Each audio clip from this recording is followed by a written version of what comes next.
अस्सलामु अलैकुम वरहमतुल्लाहि वबरकातुह। अल्हम्दुलिल्लाह वस्सलातु वस्सलामु अला रसूलिल्लाह व अला आलिहि व अस्हाबिहि अजमईन, अम्मा बाद। मेरे प्रिय साथियों और तमाम दीनी और इस्लामी भाइयों, इस्लाम के 3 मूल सिद्धांत अर्थात जो मोहम्मद बिन अब्दुल वहाब रहमतुल्लाह अलैह की किताब अल उसूल सलासा या सलासतुल उसूल ये किताब है, इसका तर्जुमा हिंदी में इस्लाम के 3 मूल सिद्धांत या इस्लाम के 3 मूल आधार, ये बातें हम सीख रहे हैं अल्हम्दुलिल्लाह। पहला जो आधार है हमारा समाप्त हुआ, वो क्या है? अल्लाह के बारे में ज्ञान, अल्लाह प्रति ज्ञान और अल्लाह के पूरे गुण और विशेषता, अल्लाह प्रभुत्व में एकत्व, अल्लाह पूज्य में भी एकत्व, अल्लाह अपने काम और गुणों में एकत्व, ये सारी बातें हमने सीख ली। आज हमारा ये 12वां पाठ है और आज हम जो इस्लाम यानी जो इस्लाम के ये 3 मूल सिद्धांत हैं, इसमें जो दूसरा सिद्धांत, दूसरा आधार है, वो क्या है? सत्य धर्म इस्लाम प्रति ज्ञान, प्रमाण के साथ, सत्य प्रमाण के साथ। वो बातें हमने शुरू कर दी। कल के पाठ में मैंने बताया था इस्लाम की 5 बुनियाद हैं। इस्लाम की बुनियाद कितनी चीज़ों पर रखी गई हैं? 5 चीज़ों पर, मालूम है ना? इस्लाम के 5 स्तंभ, 5 पिलर हैं, इसके 5 इसके आधार हैं। क्या है? पहले इस बात की गवाही देना कि अल्लाह के अतिरिक्त कोई भी सत्य पूज्य और सत्य उपास्य नहीं, मोहम्मद सल्लल्लाहु अलैहि वसल्लम अल्लाह के रसूल हैं। और इस तरह से नमाज कायम करना, धर्मदान यानी ज़कात देना, उपवास यानी रमज़ान महीना का व्रत, रमज़ान महीना का रोज़ा रखना और अल्लाह के पवित्र घर काबा का हज करना, यदि सामर्थ्यवान हैं तो। ये सारी बात है। इसमें से जो पहली बुनियाद है, पहला पिलर, पहला आधार, पहला स्तंभ जो है इस्लाम का, वो क्या है? तौहीद अर्थात सत्य के ईश्वरवाद की गवाही देना। इस बात को मानना कि अल्लाह के अलावा कोई भी सत्य पूज्य और सत्य उपास्य नहीं है। आइए हम इसी को जानते हैं थोड़ा सा तफसील से। इस किताब के जो लेखक हैं मोहम्मद बिन अब्दुल वहाब रहमतुल्लाह अलैह, वो कहते हैं व दलील शहादत क़ौलुहु तआला, शहादत का प्रमाण क्या है? यानी कलमे शहादत, हम जो गवाही देते हैं, जो ये साक्षी और गवाही देते हैं, तो इसका प्रमाण क्या है? शहीदल्लाहु अन्नहु ला इलाहा इल्ला हुवा वल मलाइकतु व उलुल इल्मि क़ाइमन बिल क़िस्त ला इलाहा इल्ला हुवल अज़ीज़ुल हकीम। ये है। इसका अर्थ क्या होगा? शहीदल्लाह, अल्लाह ने गवाही दी। इसी तरह से फरिश्तों ने और उलुल इल्म यानी जो धर्मविद हैं, जो ज्ञानी लोग हैं, जो इल्म वाले हैं, जो धर्म गुरु हैं सत्यता के साथ में, उन्होंने भी इस बात की गवाही दी।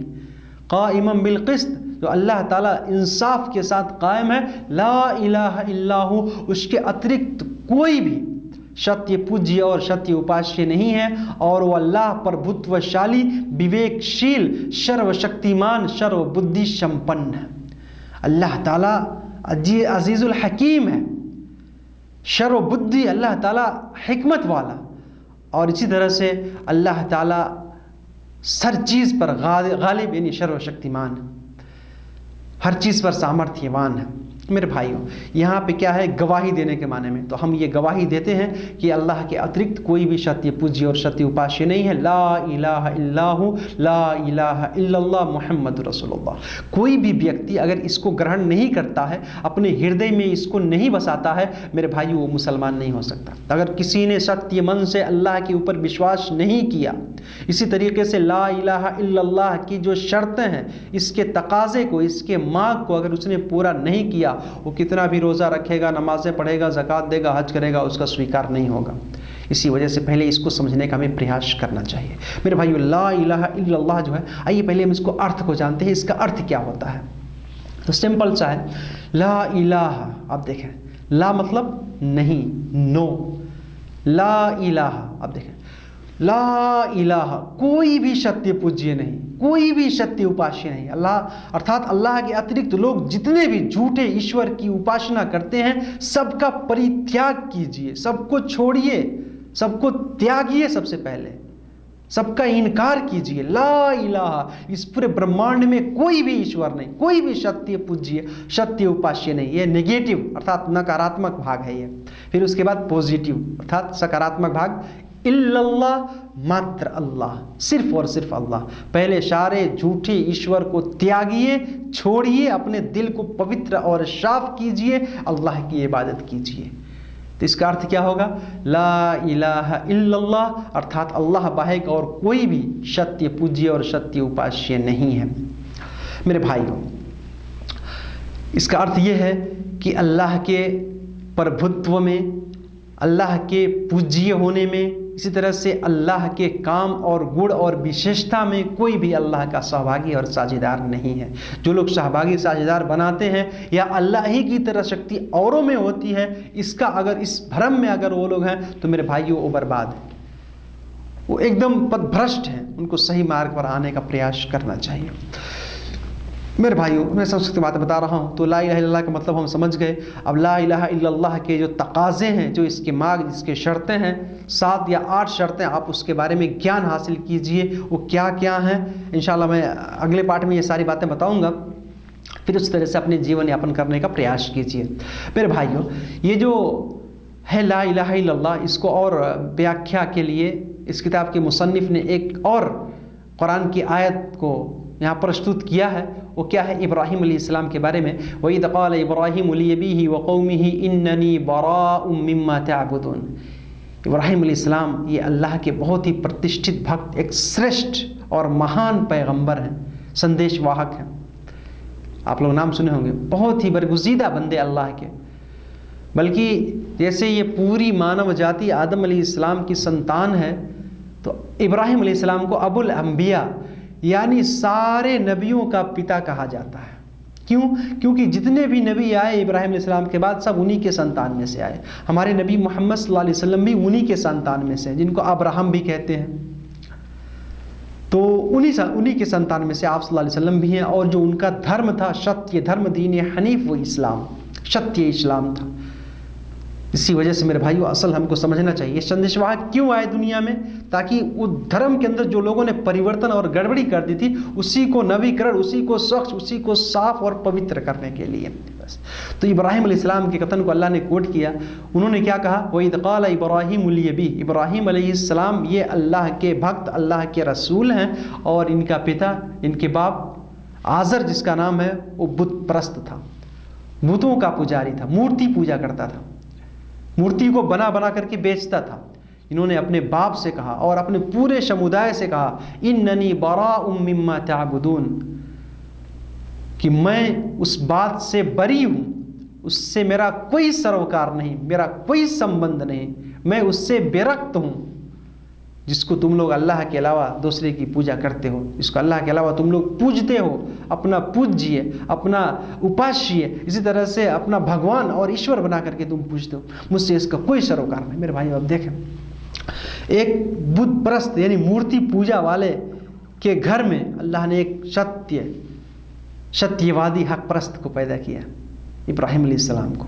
इसी तरह से होता है। तो आप सत्य के खोज कीजिए, करेंगे तो इंशाल्लाह आपके लिए बहुत सारी बातें प्रश्न हो जाएंगी। उन्होंने क्या कहा कि इल्लल्लज़ी फतरनी, हाँ, मैं मात्र उस ईश्वर की पूजा करता हूँ जिसने मेरी सृष्टि की है, मैं उस अल्लाह की इबादत करता हूँ जिसने मुझे पैदा किया है। फ़इन्नहु सयहदीन, और वही मुझे सीधा मार्ग दिखाएगा, वही मुझे सत्य मार्ग की तरफ रहनुमाई करेगा, मेरा मार्गदर्शन और पथ प्रदर्शन करने वाला है। और फरमाया वजअलहा कलिमतन बाक़ियतन फ़ी अक़िबिहिम लअल्लहुम यरजिऊन। इब्राहीम अलैहिस्सलाम ने सिर्फ अपने समुदाय तक नहीं, बल्कि वजअलहा, इस ईश्वरवाद को, इस तौहीद को अपनी पीढ़ी में, अपने पूरे संतान और समुदाय में छोड़ दिया। उनको यही उपदेश और संदेश दिया, उनको यही वसीयत और नसीहत की कि वो केवल एक अल्लाह की इबादत करें, ताकि वो अल्लाह की तरफ लौटने वाले हो जाए, कामयाब हो जाए। तो मेरे भाइयों, पता क्या चला? इब्राहीम अलैहिस्सलाम का जो संदेश, जो उनका निमंत्रण, जो उनका उपदेश था, सत्य की ईश्वरवाद की तरफ दावत। लेकिन बाद में लोगों ने मनगढ़ंत और अपने स्वार्थ के लिए पथभ्रष्ट हुए और इधर उधर विचलित हो गए। तो हमको इस बात को समझने का प्रयास करना चाहिए। बल्कि ये पूरे अंबिया, पूरे रसूल जो इस संसार में आए, सबका यही कथन था, सबकी पहली दावत, पहला संदेश यही था, उनका पहला निमंत्रण और आमंत्रण यही था। अल्लाह ताला ने फरमाया, नबी कहते थे अपने समुदाय से, या कौमी अब्दुल्लाह मा लकुम मिन इलाहिन गैरु, अर्थात ए मेरे समुदाय के लोगों, तुम केवल एक अल्लाह की इबादत करो, एक अल्लाह की उपासना और आराधना करो, उसके अलावा और तुम्हारा कोई माबूद नहीं है, तुम्हारा कोई उपास्य और तुम्हारा कोई पूज्य, सत्य पूज्य नहीं है। मेरे भाइयों, इसी वजह से हमको इस बात को समझना चाहिए। और एक और आयत में सूरतुल मुम्तहिना के अंदर अल्लाह ताला ने फरमाया कि इब्राहीम अलैहिस्सलाम के बारे में और उनकी कौम के बारे में फरमाया कि लक़द कान लकुम उस्वतुन उस्वतुन हसनतुन फ़ी इब्राहीम वल्लज़ीना मअहु इज़ क़ालू लिक़ौमिहिम इन्ना बुराअउ मिनकुम व मिम्मा तअबुदून मिन दूनिल्लाह। अर्थात अल्लाह ताला ने क्या बयान फरमाया कि तुम्हारे लिए, तुम सब के लिए, पूरी मानव जाति के लिए इब्राहीम अलैहिस्सलाम के अंदर और इस तरह से जो उनके समुदाय के नेक, सत्यवादी, प्रतिष्ठित और सदाचारी लोग थे, उनके अंदर तुम्हारे लिए बहुत ही बेहतरीन नमूना है, बहुत ही उत्तम और सर्वश्रेष्ठ, चाहे आइडियल है, बेस्ट आइडियल वो तुम्हारे लिए है।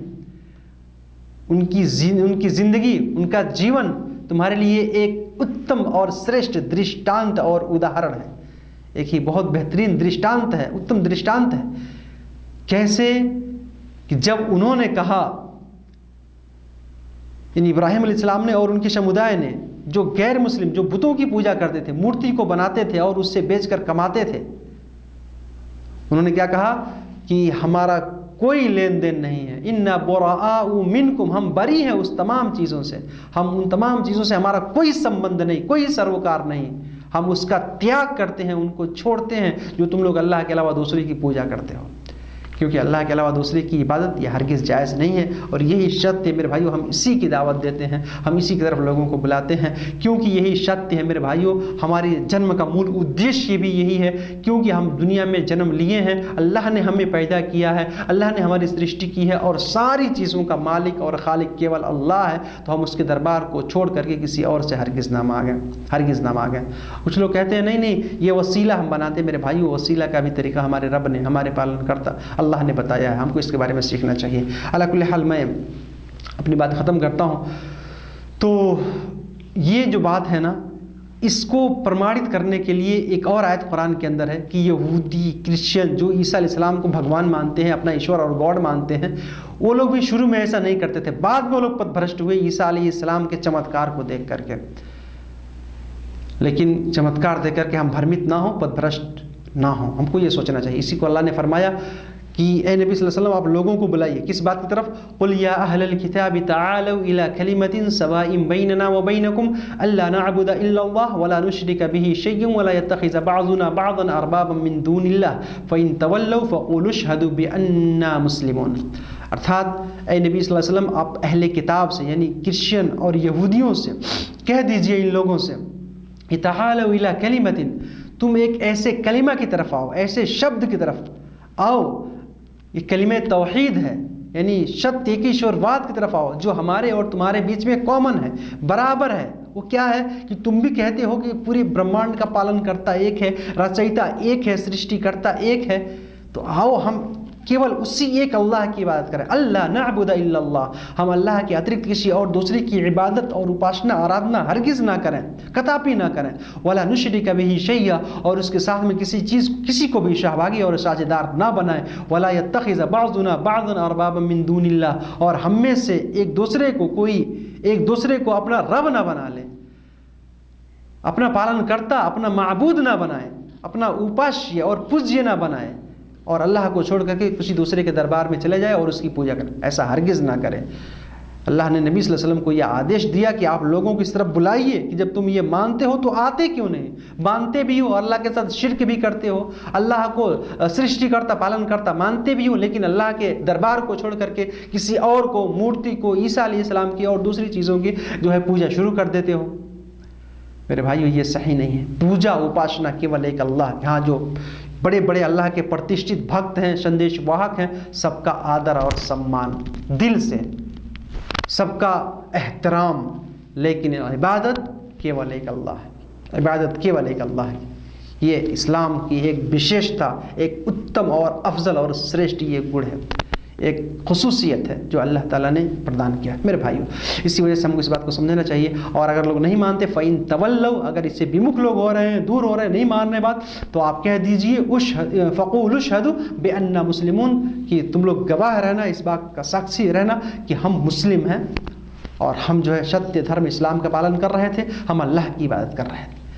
संसारिक जीवन। मेरे भाई, इसी वजह से हमको सत्य के ईश्वरवाद के बारे में समझना चाहिए। तो इस्लाम की जो पहली बुनियाद है कलिमे तौहीद ला इलाहा इल्लल्लाह, हमने इसके बारे में कुछ बातें सीख ली। अब इसका जो दूसरा पार्ट है वो क्या है, मुहम्मद रसूलुल्लाह। इंशाअल्लाह कल के पार्ट में हम उसके बारे में कुछ बातें सीखेंगे। अल्लाह ताला हम सबको कहने सुनने से ज़्यादा अमल करने की तौफीक अता फरमाए। आमीन। वस्सलामु अलैकुम व रहमतुल्लाहि व बरकातुहू।